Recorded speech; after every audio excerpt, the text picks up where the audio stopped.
Function f दे रखा है जो रियल सेट से रियल सेट पर डिफाइन है और ये एक स्ट्रिक्टली इंक्रीजिंग कंटिन्यूअस फंक्शन है। अगर ए एन कोई सीक्वेंस है कि जो कि 0 1 में बिलोंग करती है तो हमें बताना है कि एफ ए एन क्या होगा, यानी कि इंक्रीजिंग होगा सीक्वेंस, बाउंडेड सीक्वेंस होगा, कन्वर्जेंट होगा या नॉट नेसेसरली बाउंडेड। तो सबसे पहले हम सीक्वेंस जो 0 1 में हो इस ऑप्शंस को डिस्कार्ड करने के लिए हम एक सीक्वेंस को कंसीडर कर लेते हैं और उसको कर लेते हैं इस तरह से 1/2 raise to the power -1 raise to the power n। इससे क्या होगा कि हमारे पास इसके जो ए एन के टर्म्स होंगे, अगर मैं उसको टर्म वाइज लिखता हूँ तो सबसे पहले 0 1 0 1 इस तरह से ऑल्टरनेट 0 और 1 आती जाएगी। ये जो सीक्वेंस है आप देख सकते हैं इसके सारे टर्म 0 1 है, तो ये 0 1 में बिलोंग कर रही है इंटरवल में। अब हमें ये देखना है कि एक स्ट्रिक्टली इंक्रीजिंग फंक्शन, तो हम मान लेते हैं f x equals to x square.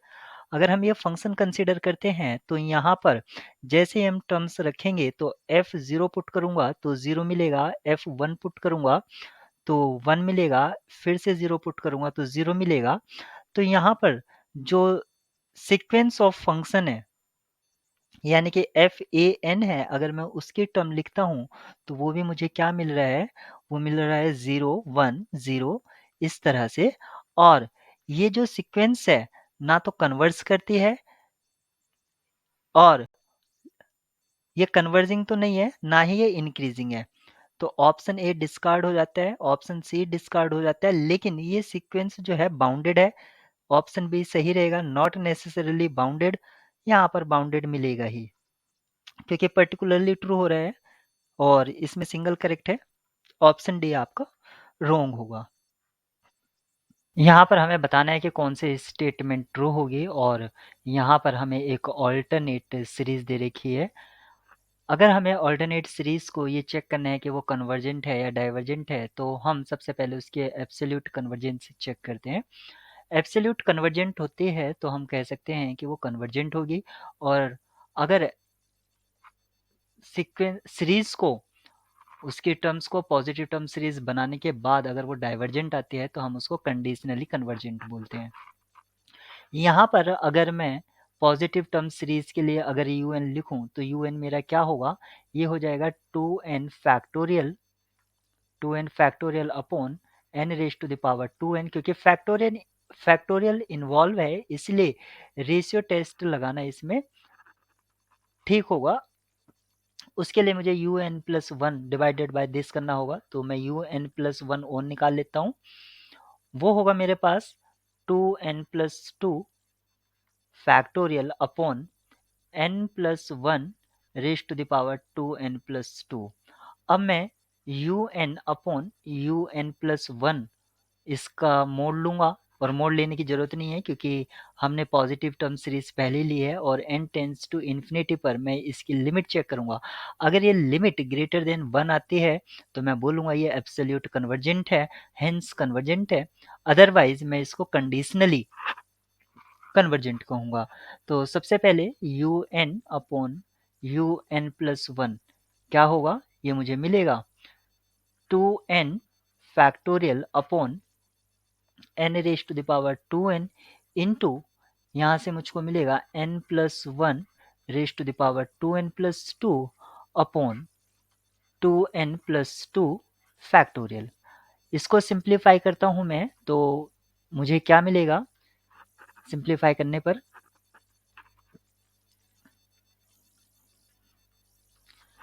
यहाँ से अगर मैं u n upon u n plus one को सिंप्लीफाई करता हूँ तो मुझे मिलेगा 2n से ये कैंसिल आउट हो जाएगा, लेकिन 2n+2 और 2n+1 एज ए दो फैक्टर यहाँ पर बचेंगे। तो डिनोमिनेटर में हमें बचता है 2n+2 और 2n+1। और यहाँ पर अगर मैं n raise to the power 2n common ले लेता हूँ तो ये इससे कैंसिल आउट हो जाएगा। न्यूमरेटर में मुझे बचेगा n+1 होल स्क्वायर और inside bracket 1+1 upon n raise to the power 2n। ये मेरे पास un अपॉन un प्लस 1 का वैल्यू है। अब मुझे इसकी लिमिट चेक करनी है, तो यहाँ से मैं n square as a common ले सकता हूँ और ये वाले n यहाँ से कैंसिल आउट हो जाएंगे। फाइनली मेरे पास जो एक्सप्रेशन बचेगा वो क्या होगा, 1 प्लस 1 अपॉन एन स्क्वायर, और दूसरा ब्रैकेट होगा 1 plus 1 upon n raise to the power 2n divided by 2 plus 2 upon n, और सेकेंड ब्रैकेट होगा 2 प्लस 1 अपॉन एन।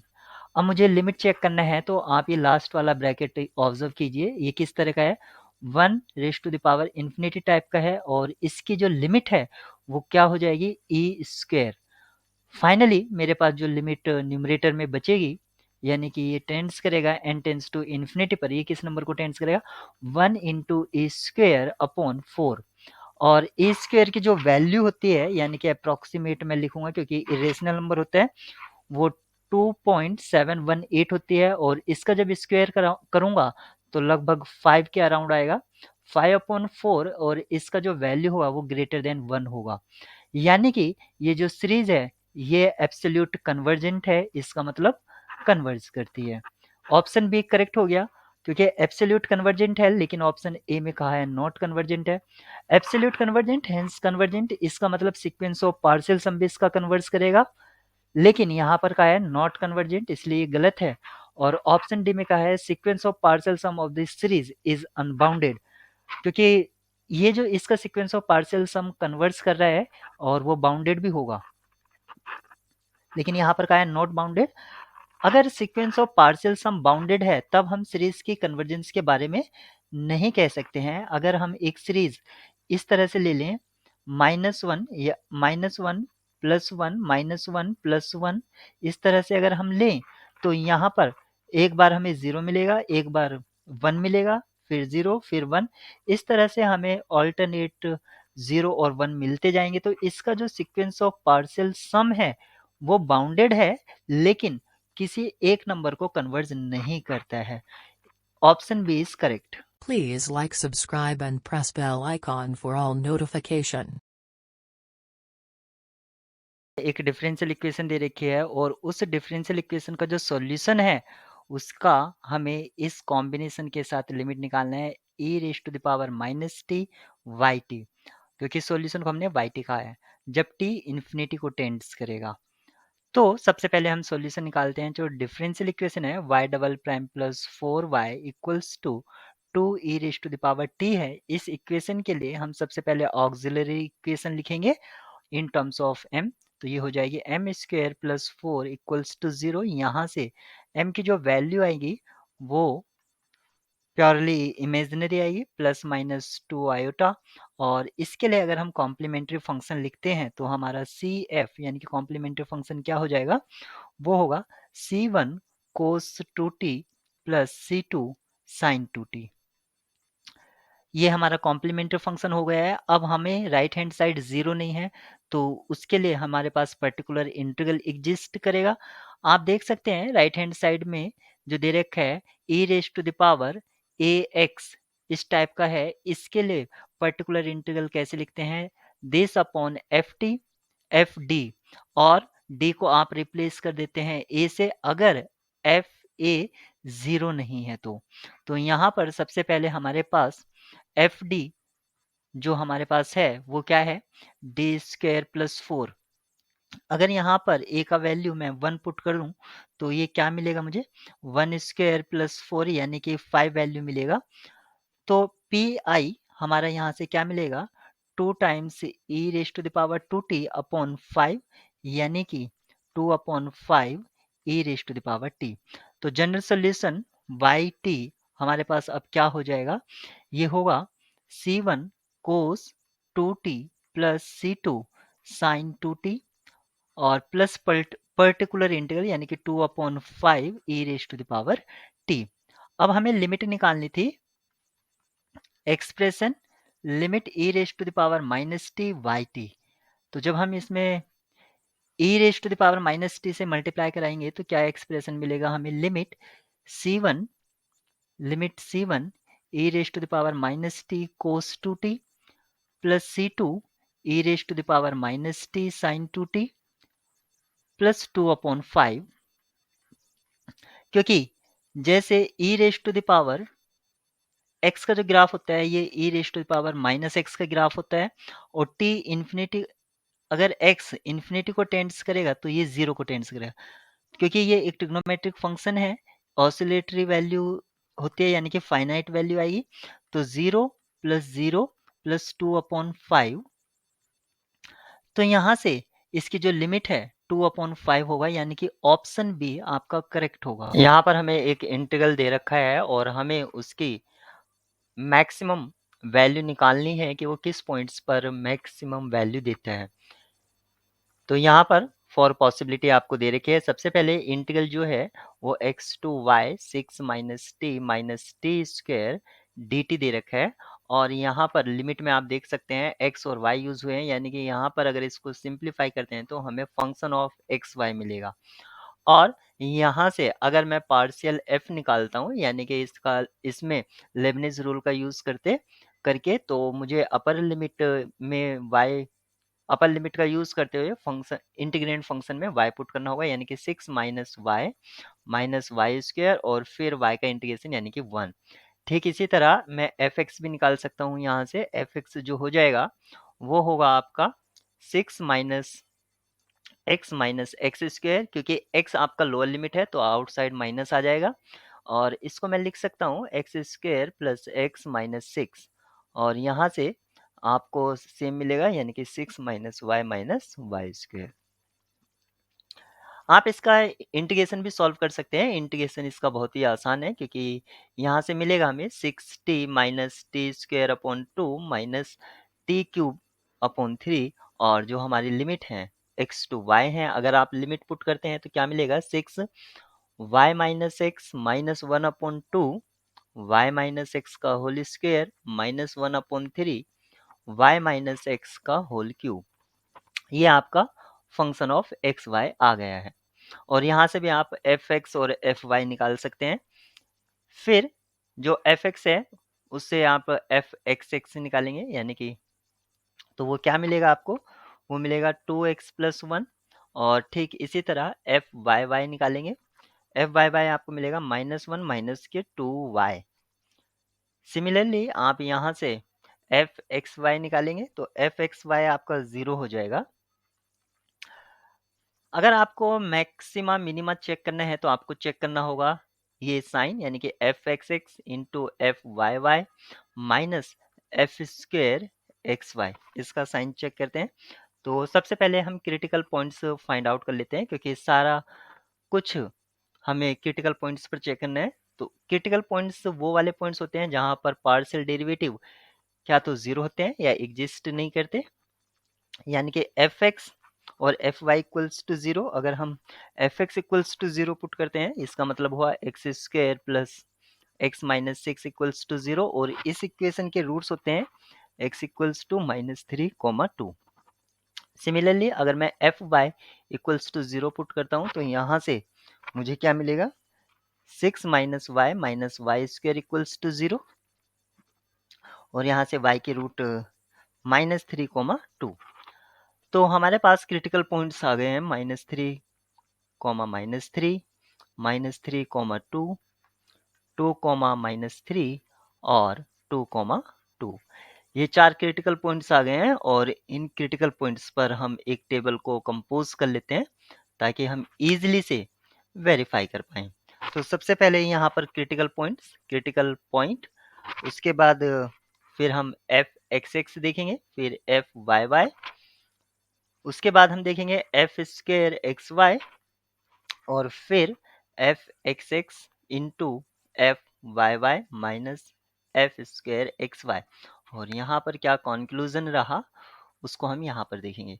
तो पहला क्रिटिकल पॉइंट है -3, इस क्रिटिकल पॉइंट पर अगर मैं एफ एक्स एक्स निकालता हूँ तो वो मुझको मिलेगा -5, 0, और यहाँ से मिलेगा -25 लेस देन 0, तो ये पॉइंट हो जाएगा सैडल पॉइंट। अगर आपका इसका वैल्यू माइनस होता है तो सैडल पॉइंट होता है। सेकेंड पॉइंट को चेक करते हैं -3, 2, -5, 0, और यहाँ से 25 ग्रेटर देन 0 है, तो ये पॉइंट ऑफ मैक्स हो गया, क्योंकि ये साइन पॉजिटिव है और ये वाले जो साइन है ये नेगेटिव है, इसलिए मैक्स हुआ। नेक्स्ट पॉइंट है 2 कॉमा माइनस 3, 5 5 0 25 ग्रेटर देन 0, तो ये क्या हो जाएगा, पॉइंट ऑफ मीन, क्योंकि आपके एफ एक्स एक्स और एफ वाई वाई पॉजिटिव हैं। और लास्ट पॉइंट जो है वो 2 कॉमा 2 है, 5 माइनस 5 0 और यहाँ पर -25, तो ये फिर से नेगेटिव आ गया है, यानी कि सैडल पॉइंट है। तो इसमें दो पॉइंट्स आपके सैडल हैं, एक 3 कॉमा -3 और 2 कॉमा 2, लेकिन हमें तो मैक्स वाला पॉइंट चाहिए था, तो -3 कॉमा 2, -3 कॉमा 2 आपका ऑप्शन ए में है, तो वही करेक्ट होगा। तो यहाँ पर हमें एरिया निकालना है जो कि बाउंडेड है x इक्वल्स टू 6y² -2 और x इक्वल्स टू 2y², दोनों ही आपके पैराबोला हैं। तो सबसे पहले हम पैराबोला का नेचर देख लेते हैं कि किस टाइप का है। इससे मैं लिख सकता हूँ x plus 2 equals to 6y² और फर्दर मैं इसको लिख सकता हूँ 1/6 x plus 2 equals to y²। यहाँ से मैं इसको लिख सकता हूँ y माइनस 0² और इसको लिख सकता हूँ 1/6 x माइनस ऑफ -2। अगर इस तरह से मैं लिखता हूँ तो यहाँ पर जो वर्टेक्स है, वर्टेक्स आपका -2 कॉमा 0 हो जाएगा इस पैराबोला के लिए, और जो सेकंड पैराबोला है x इक्वल्स टू 2y², इसको मैं लिख सकता हूँ y² इक्वल्स टू 1/2 x। इस केस में आपका जो वर्टेक्स है वो आपका 0 0 होगा। अब हमें यहाँ पर फर्स्ट पैराबोला जो है वो ओपनिंग हो रहा है पॉजिटिव एक्स एक्सिस के डायरेक्शन में, और सेकंड पैराबोला भी पॉजिटिव एक्स एक्सिस के डायरेक्शन में ओपन हो रहा है। दोनों का हम एक रफ स्केच देख लेते हैं कि आखिर किस तरह से है। अगर मैं इस तरह से इन पैराबोला को बनाता हूं तो कुछ इस तरह से दिखेगा। ये जो पैराबोला है ये है आपका x इक्वल्स टू 6y² -2, और जो ये वाला पैराबोला है ये है आपका x इक्वल्स टू 2y²। आपका ये वाला पॉइंट है -2 कॉमा 0, और इसका तो आप देख ही सकते हैं कि इसका पॉइंट क्या है, ये है 0 कॉमा 0। अगर मैं वाई एक्सिस के पैरेलल अगर स्ट्रिप कंसीडर करता हूं तो मुझे दो बार इंटीग्रेट करना होगा, क्योंकि यहाँ पर आप ये वाला रीजन देख सकते हैं जिसमें मैंने एरो हेड लगाया है। और अगर मैं एक्स एक्सिस के पैरेलल स्ट्रिप कंसीडर करता हूं तो मुझे सिर्फ एक ही बार इसको इंटीग्रेट करना होगा।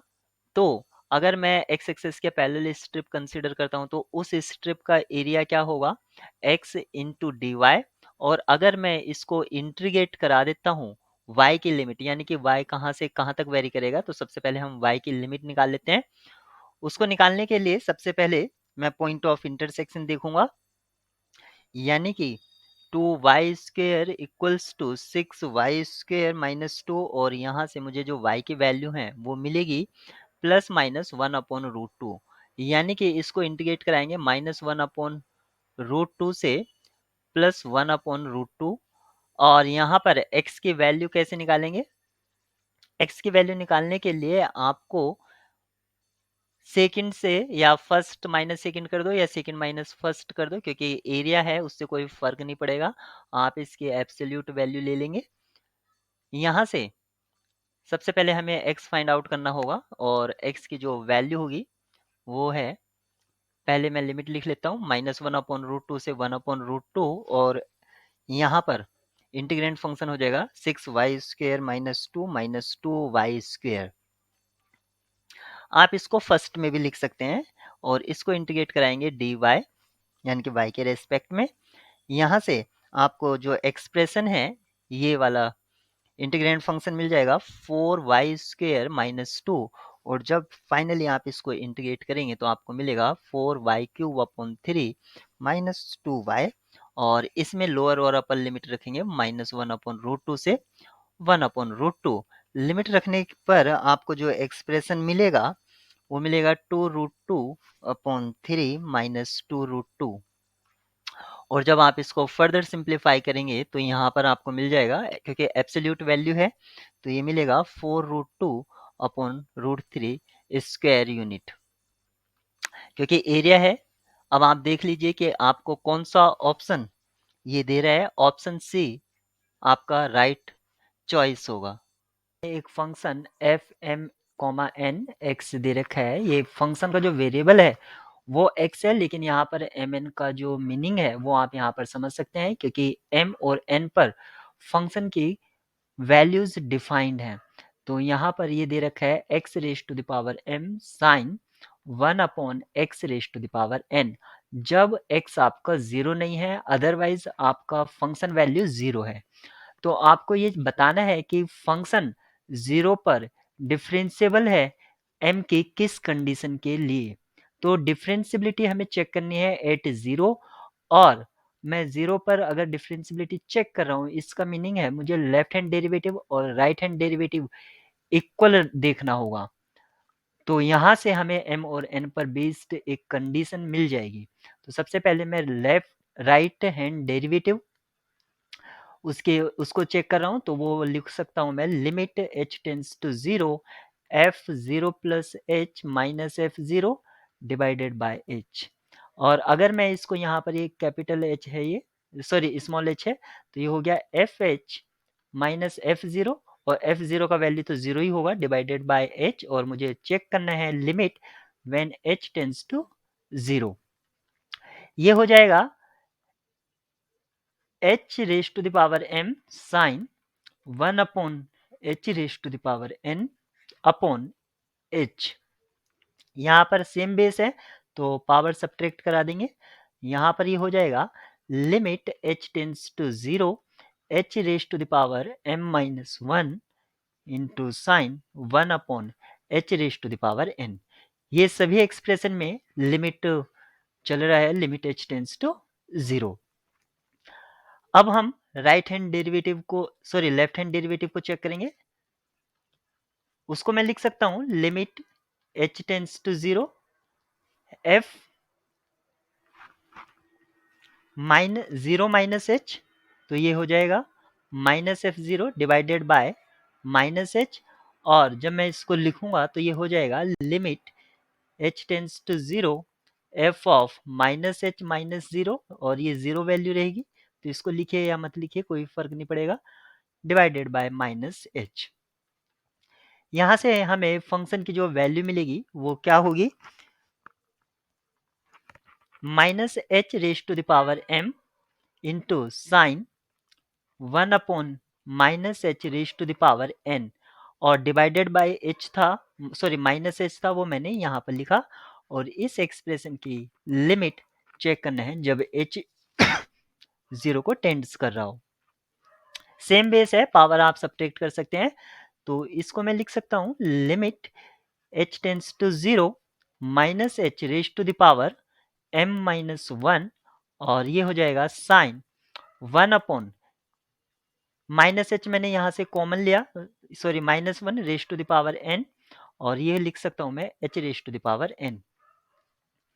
इस माइनस 1 को मैं ऊपर की साइड में ले जाऊंगा, तो ये क्या हो जाएगा, ये हो जाएगा minus 1 raise to the power minus n, और into 1 raise to the power n, sine आपका आउटसाइड ही रहेगा। तो इस तरह से मैं इसको लिख सकता हूं। तो इस ब्रैकेट को मैं इससे रिप्लेस करूंगा।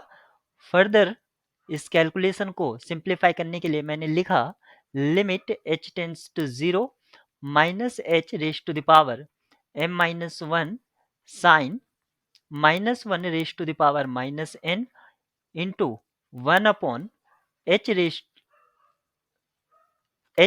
Raise to the power n। और साइन माइनस थीटा आपका होता है साइन थीटा। इसको मैंने आउटसाइड लिया, तो ये क्या हो जाएगा, माइन माइनस 1 आप यहां से भी कॉमन ले सकते हैं। Limit h tends to zero minus 1 raise to the power m minus 1 minus n, और ये हो जाएगा h raise to the power m minus 1 sine 1 h raise to the power n। अब हमारे पास ये हमारी लेफ्ट हैंड लिमिट आ गई है, और राइट हैंड लिमिट हमारी आई थी limit h tends to 0 h raise to the power m minus 1 into sine 1 upon h raise to the power n। ये दोनों लिमिट तभी इक्वल हो सकती है जब ये इसका कॉफिशिएंट सेम होगा, यानी कि minus 1 raise to the power m minus 1 minus n equals to 1, और 1 को आप लिख सकते हैं या आप इसको minus 1 raise to the power 0 भी लिख सकते हैं। It means m minus 1 minus n equals to 0, और यहां से हमें मिलेगा m minus n equals to 1, यानी कि m में से n को सब्ट्रैक्ट कराते हैं तो एक पॉजिटिव वैल्यू आ रही है, इसका मतलब हुआ m ग्रेटर देन n। ये फंक्शन डिफरेंशिएबल होगा जब m जो है n से बड़ा होगा। ऑप्शन ए करेक्ट है।